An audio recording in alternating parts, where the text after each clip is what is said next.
Welcome and thank you for joining WKNI. We've got our special guest today, Mayor Earl Johnson. Welcome, Mayor Johnson. Good to see you today, buddy. Thank you, Uncle Bob. You know what the day is? The day is Earth Day. Now, how do you know that? Did you have somebody named Roland Johnson in your family? My father, Roland Riley Johnson, was connected with the Soil Conservation Service soon after it was formed in this country in the 1930s. When he got back from World War II, he was hired as on the United States Soil Conservation Service Department of Agriculture in Covington County, Alabama. And he had to go. He had to go 10,000 places, or did he stay in Covington County his whole life? He stayed here his entire career, which meant that I got to spend my entire growing up years in Andalusia, Alabama, which was a great blessing for me and my family and my brothers, and wonderful opportunity for us. But Daddy was part of that generation that was responsible for basically saving the topsoil and the water of our country, because if you recall that you've studied in the history books about the Dust Bowl that hit out in the west and blew all the topsoil away, and that's where the Okie from Muskogee idea came from. All the people in Oklahoma had to move away in Kansas and all that because they couldn't make a living because the soil was gone, had been blown away. Well, the same thing was happening in the South. We had, back in those days, farmers would plow fields up and down the hill. People don't realize they didn't grow up here. Right. There was truly an erosion problem back when we were little boys. There were gullies. It was horrible. It was horrible. Red clay everywhere you looked. And the reason for that was because at that time there was no such thing as what they call parallel nap of the earth plowing fields, and that was something that the soil conservation brought to the South and to all of Alabama and all of the U.S. really, so that when you had rain, the rain didn't run quickly down the hill and wash away the soil. And that's what my father did for his entire career. All over Covington County was design terrace lines and waterways and fish ponds and all kinds of natural apparatus to save the earth, to save the soil, well, and to save the water. It saved a lot of arguments too, because people's land used to wash under somebody else's land, right. or fill up their pond. Remember those days? Fill the ponds up, fill the lakes up, fill the streams up. And one thing that I believe, correct me if I'm wrong, but remember Buck Creek up in Red Level? Oh, yes. Man, there's a Buck Creek watershed now, but your daddy helped design that. He did. And man, you couldn't even come across the road. We used to get tickled when we'd be in the car with Dad and my mother and us three boys going somewhere. Daddy spent all his time looking out the window at the fields on the side of the road.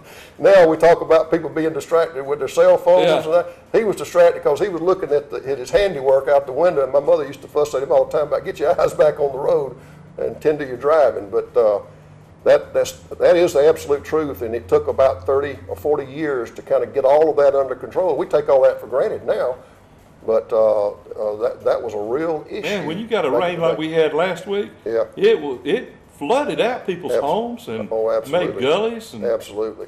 Looked like the Grand Canyon a couple places. But we grew up in a home of a conservationist. My dad was a conservationist. He would fuss at us about when you leave a room, you turn out the light switch. When you're not using the water, turn it off till you need it, and all those kinds of things that we grew up with. And I don't know that we passed that same lifestyle along so well to our children, but you probably did. I still have the same habits related to conservation that I grew up with. Well, you grew up with the 3 R's. I don't want to put you on the spot, but do you know what the 3 R's are? I didn't pass that test yesterday. Refurbish, reuse, give me a chance here, reuse, recycle, and the last one is... Don't use so much toothpaste. What's that? Yeah. Okay.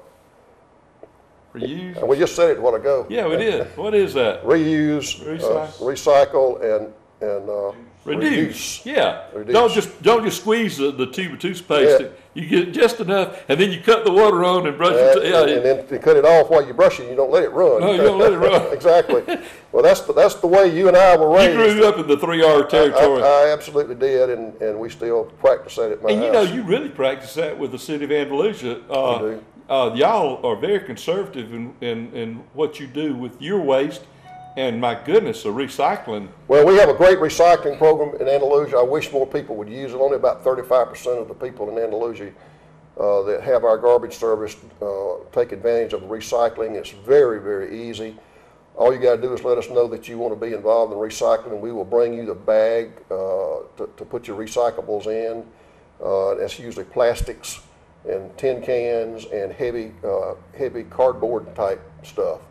Y'all even have those great big for retail. When I had my retail store, I could throw all my cardboard boxes. We have those all over town and are building more. We need more of those. What a terrible waste it was to fill up a landfill with that, for goodness sake. Exactly. Now all that's recyclable and can be used again by us in the future or future generations, rather than, as you say, put it in a landfill. Well, let's see. I guess you had a city council meeting yesterday. We did. We had our second council meeting of the month. Remind everyone that we meet on the first and third Tuesdays of each month. So yesterday was the third Tuesday of April, so we had our second meeting.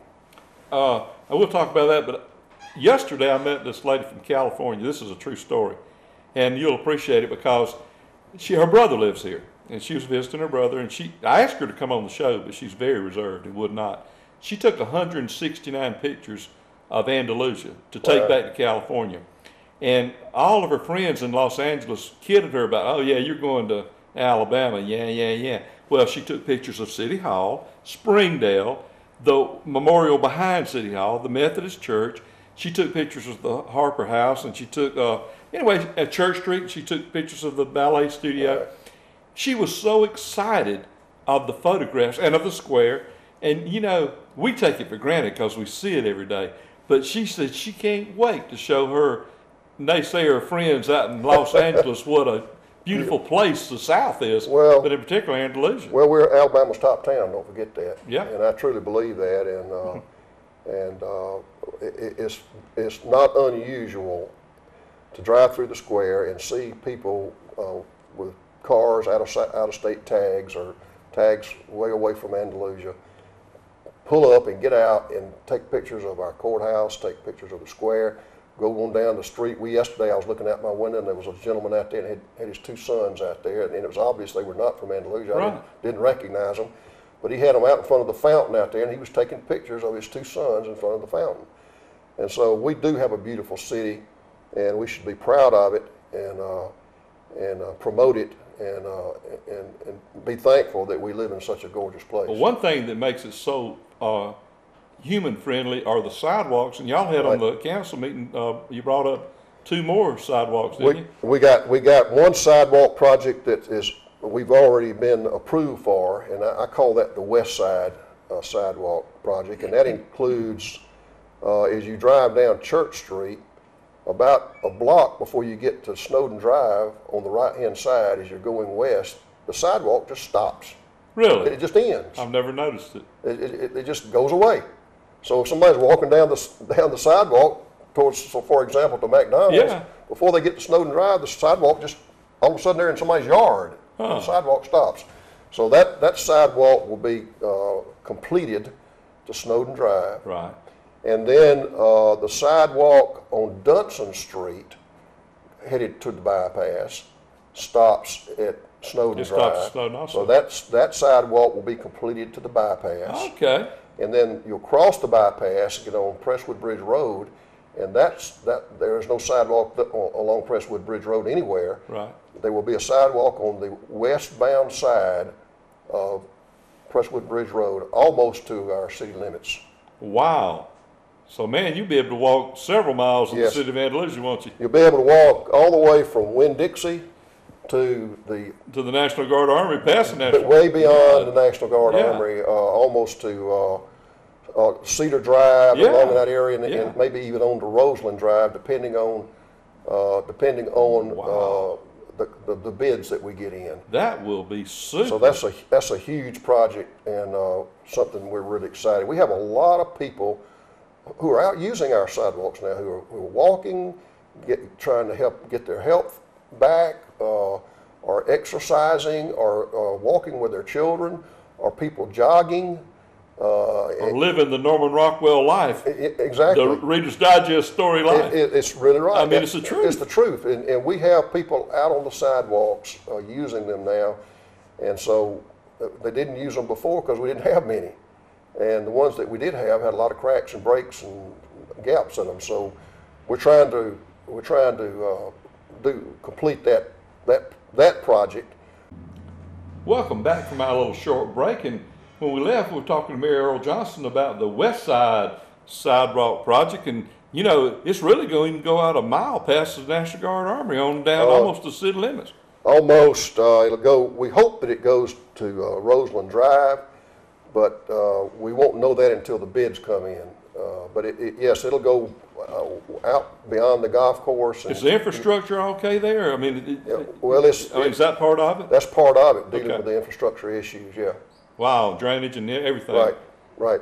It'd be a sidewalk just like we have to Winn-Dixie County? Exactly. Wow. Very similar. Can you imagine? Well, it'll be back off the street. It won't be right up next to the street. Yeah, but I'm talking about bricks and stuff. No. It won't be. No, it won't be brick Okay. pavers. It'll be concrete sidewalk. Oh, okay. Yeah. Okay. Brick pavers a little bit expensive. I was going to say that'd be a challenge there, wouldn't it? Yeah. But that'd still be to be able to have something level to walk on and ride your bicycle on would be great. Absolutely. Now that's the west side. West side. You said you had two projects. All right, we've got that is a DECA project. It's called a TAP project. It's a special name. I don't even know what it's transportation something project. This is the last year that program is that we're guaranteed it's going to be in effect. So we're applying this year for another grant to do some sidewalks on the east side of town, or what I call the east side of town, along Stanley Avenue and Lindsay Bridge Road. Right now, we have sidewalks on both sides of Stanley Avenue to the intersection there where the red light is with Lindsay Bridge Road. Right. This new project would extend the sidewalk on the southbound east-west side of Stanley Avenue or Florella Highway at that point, I suppose, all the way to Johnson Park. It would turn on Chalmers Bryant Drive and go to Johnson Park, and then turn and go down that back street there. I don't remember the name of it. That goes outside the park. Then it would come back to Stanley Avenue and extend out all the way to the Andalusia Memorial Cemetery. My goodness. And the sidewalk, it'd be a big project. Also, the sidewalk would go on the westbound lane of Lindsay Bridge Road, all the way out to about where Rogerland Heights is out there. That's about a half a mile or so, or maybe a little more. Pretty good distance back in the day when we did our Boy Scout 5-mile hike. We'd walk down that road all the way to that bridge and back, and that was 5 miles. It'll be a nice project. That'll be a nice project. We of course have not been awarded that grant yet. Right. Again, these two projects I'm talking about are being built with grant money primarily. We do have some matching funds, but the biggest portion of the cost of these will be built with the state grant money. Gotcha. And so the city will only be responsible for about 20% of the cost. I think that that's about $120,000 or so, $130,000 on the west side project, and about $140,000 on the east side project. And both those projects are about $500,000 projects. Oh yeah. Yeah, about $1 million worth of work. If we're fortunate enough to get that's a competitive. You compete with other municipalities for those grants, and if we're fortunate enough to be able to get that grant, then that work will start out probably in 17 or something like that. It'll be pushed out a little bit, but so it won't be happening next year. The west side project will be happening this year and finished up around the 1st of next year. Wow. But the east side will be further out in date from that. It's amazing how the town is coming together, east, west, north, and south. How it's really, it's like we had this wonderful plan that's just unfolding, and it's worthwhile, really. You know, if you don't have a plan, it's hard to get where you need to be. How about abatement? I saw where y'all got somebody for not cutting the grass. Well, we have an abatement program that's very active, and there's almost every council meeting there's some abatement issue on there. We had 3 or 4 properties last night for weeds and noxious grass abatement, and we had 1 for dilapidated building, and both of those were acted on, and those grasses and noxious weeds will be removed, and the property owner will be liable for the cost of that, and the dangerous building will be taken down, and the property owner will be responsible for the cost of that.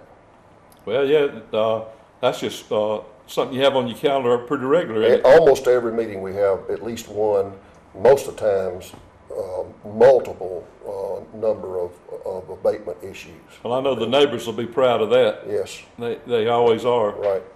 Now, one thing I read in the Star News about the airport, and I mean, is somebody calling you note making you pay off the bond? That's what it sounded like to me. If you read the headline, it appears to be that is not the case at all. Okay. The bond, and again, this is not city debt. This is debt. This is money that the airport authority borrowed through the years. Which is a separate entity from the city. Yeah, and the county too. And the county. Yeah. But at the present time, the cities of Opp and Andalusia and the Covenant County Commission jointly and severally have undersigned that debt. But those notes and those bonds are callable to the extent that we can call them. Right. We can call them, pay them off with refunding at a lower interest rate in August of this year. Okay. So it's not.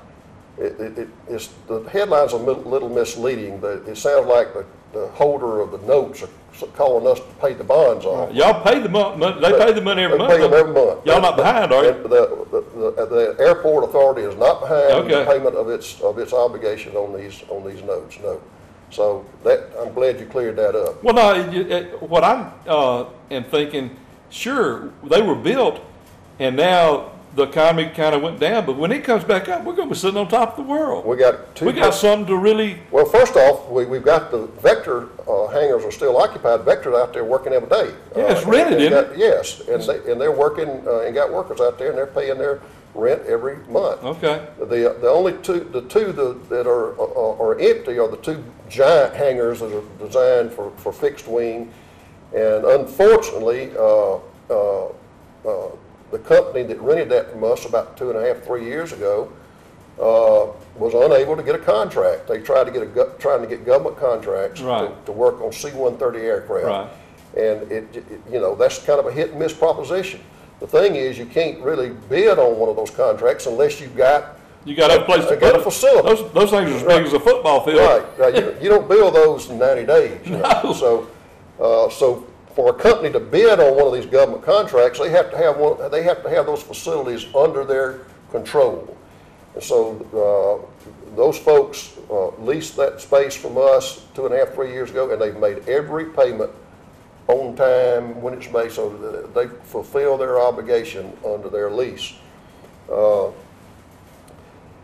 Yes, those are great hangars. They're real assets to our community, and we will find tenants for those hangars in time, and they will produce great jobs for our community and will uplift our economy. Well, you've lived here your whole life. You can't get. Let me just say as cautionary note. Business is cyclical. By that I mean it's up sometimes and it's down sometimes. It's up and it's down. And you can't set your hair on fire when it's down a little bit, because it's going to be back. That's right. And the ones who do well when it comes back are those who are prepared to do well.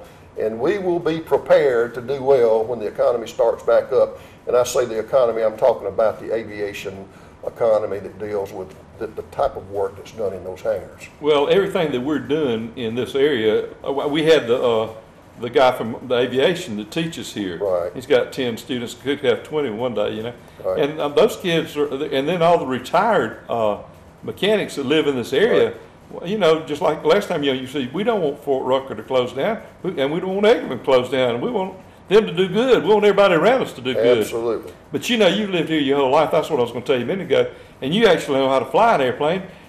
And do you remember the days when they first procured the land and then had to get some more land for the airport? Right. If you had to do that today, it'd just about be, I won't say it'd be impossible, but it'd be much more difficult than it is.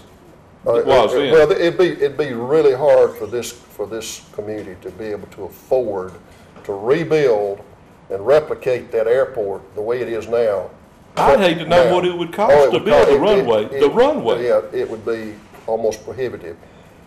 You can use the airport authority has the right of eminent domain, and you can do that, but it's very expensive and very politically unpopular. It's difficult work to do, and it takes a long time.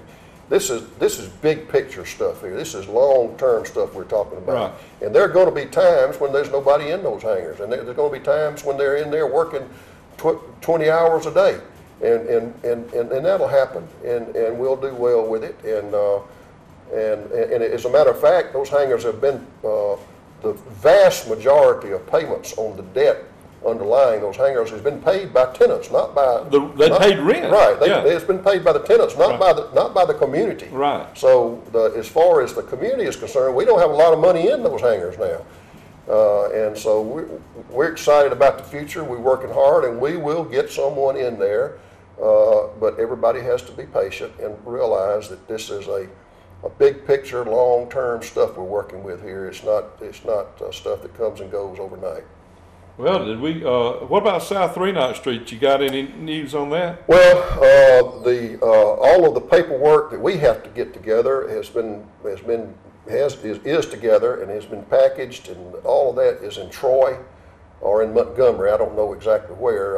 With the Alabama Department of Transportation working on it, and then once they approve it, they'll send it back to us and say you need to do this, that, and the other, and then we'll get that done and send it back to them, and then they'll have to send it to the Federal Highway Commission, and they'll do some things on it. And you know, we're hoping that maybe after the first of the year, we hope we're going to be in a position to start seeing some movement on that, and maybe get in a position where bids will go out.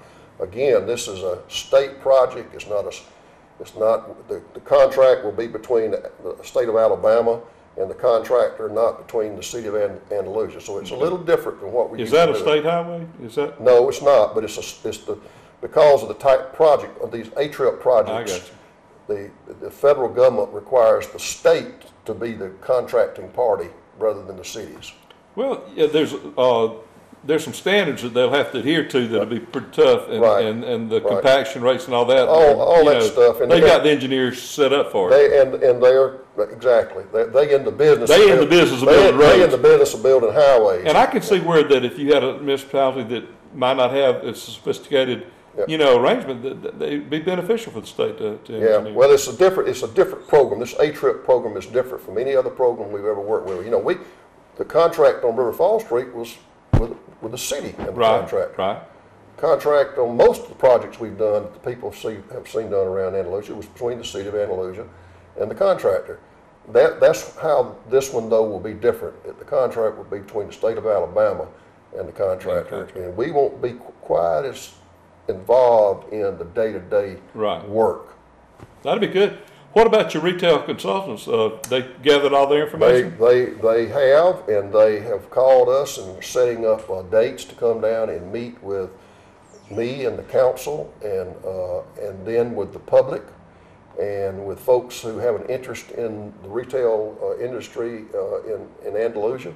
And those dates are coming up the first part of May, so we're looking. Not going to be too far away. It's not far away. That's exactly right. We're excited about that. Bob, one thing that we had last night on that is important, very important, is that the council adopted and approved and accepted our annual audit. Yeah, you got audited, didn't you? Well, we do audits every year. Yeah. Every piece of business that we do is audited every year by our auditors, and we get a written audit in the spring of the year, and it outlines the condition of the city financially. And the audit report that was presented to us to the first meeting of this month by the Rayburn and Odom firm, local CPA group. It's an excellent audit. There were no findings at all. By findings, that means they didn't find anything in their audit that says you're not doing this correctly. Right. Or you're doing something wrong over here in this office, or with this account is incorrect, you need to change what.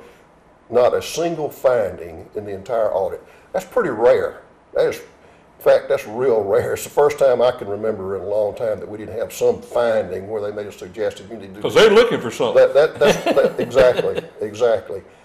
It was an unconditional. It was a complete audit. It was excellent. The high points of the audit are this. Last year, then this is for the fiscal year 2014, which starts on the first day of October and ends on the 30th day of September. Right. So for beginning on October the 1st of 2013 and ending on September the 30th of 2014, that's the year of the audit. Our revenue, city revenue, over 2013, in other words, the same period a year ago, our revenue increased $2.77 million. Are you serious? That is incredible. That's what the audit shows. Number two, and this is even more impressive in my opinion. Whoa. Our expenditures for the same period of time for 2014 as opposed to the same period for fiscal year 2013 went down $1 million. That's a $4 million swing. That's almost a $5 million swing in 1 year. In 1 year. Wow. As a result of that, we were able to help build the new junior high school and give money to the school system to do that with. Not all of the money that they need, but a chunk of it. And it looks like it's been there forever. And it's just absolutely beautiful. It really is. And the traffic pattern of this town, it's completely different now than it was. It's so much, the bypass, it can be for interstate commerce if it wants to now. No school children. You don't have to worry about school children crossing and the buses and all of that stuff. Secondly, we've been able to pretty much put in place our matching funds for the A-Trip grant. Wow. And if you remember, that's over $2 million. Right. So we didn't have to borrow money to pay off A-Trip grant. That's unheard of Plus, in this world. we paid $3.5 million off in debt. So we had an excellent year, and the city, in spite of what some of the talk you hear around and some of the coffee shops going on, the city is in the strongest financial position it's been in since I've been mayor. Well, that's strongest since I've been in Andalusia, I think. And next year we think will be, or this year we think will be even better, because our revenue is up again this year over what it was for that record increase in 2014. Well, I stayed downtown for 40 years, and I'm working out at a Sporting Lifestyles, Right. and I am amazed at the people that come from all over South Alabama to shop in Andalusia. Now, a lot of them are bringing their people to the hospital, for treatment, or even, we have a fine. We got 10 fine things right out there. I don't name them all, but there's all these specialties out there. Right. And then a lot of them are coming to the dentist. Right. And bringing their parents from out of town to the dentist. Well, we've got a huge number of people, as you say, who come into our community 4 or 5 days a week, sometimes more, for medical purposes or to see to eat, to get a restaurant. To see their accountant or to see their lawyer or to see their dentist or whatever. And while they're here, they spend money in our retail. Right. And that's why Andalusia is becoming the retail center for South Central Alabama. And that's why we're excited about our association with retail specialists, who will take what we've got here and expand it and make it even larger and make us have a better retail community. This is a wonderful place to live. It's great that you had a great financial report, and a great physical, financial checkup that shows that we're on the right track to being self-sufficient as we should. And I just tell you, whenever you meet somebody like that lady from California, she also took photographs of people with their babies in baby carriages, because in California you wouldn't do that. No, you don't see that. You don't do that. I'm just saying. Well, we had a potential retailer in town a couple of weeks, 2 or 3 weeks ago, and the weather was still sort of borderline as far as being outside and walking. And they were from a different place in Alabama, and they're looking at bringing a restaurant into our city. Right. And we were giving them the tour, and it happened to be around 5:30 or so o'clock in the afternoon. And as you described, we had people walking up and down the sidewalks, pushing baby carriages, doing this, that, and the other. And they just said, we don't see that where we come from. So you don't see people walking up and down the streets. So first place, we don't have any sidewalks. And second place, if we did, there wouldn't be folks walking up and down them. So we got a special place, and we need to keep that in mind and be thankful. And when you hear somebody running Andalusia down, take a few minutes and straighten them out. Wait a minute. You know, compare us to the rest of the world. We're in pretty good shape here. Yeah, we get along pretty well. It's not us against them. We're kind of all into the pie together right now, trying to make it a bigger pie for everybody. Exactly right. And that's the point. We're not trying to take Joe's piece of pie and put it in Bob's lap, or Bob's piece of pie and put it in Carl's lap. Right. We're trying to make the pie larger so everybody's share is bigger. And that's the way you grow a community and grow an economy. And we're, according to our own statistics that we see coming in, we're doing that, and we're accomplishing that. And it's a long road. It doesn't happen overnight. And again, you have ups and downs. You have stores that close and stores that open, and some that move in, some move out. It's a constant evolution. But the bottom line is, you look at a 5 or 10 year period and compare them. Oh my goodness! And then you'll see how much we moved and how much better we're in many areas. Not just in education and healthcare. I mean, in all the professional services, everything. Transportation. Last night we recognized 5 new police officers with the Andalusia Police Department.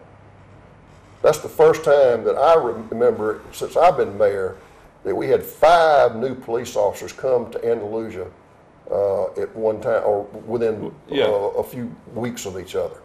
And now we're at full. We've got the total complement of sworn officers that we need in our city. And that's the first time in a long time. And some of those people came from other cities or other agencies because they want to live in police and be a part of Andalusia. Well, Mayor Earl Johnson, it sure was a pleasure having you here today. Thank you for bringing us up to date on what's happening in the city of Andalusia, and just keep doing what you're doing, and it seems to be working.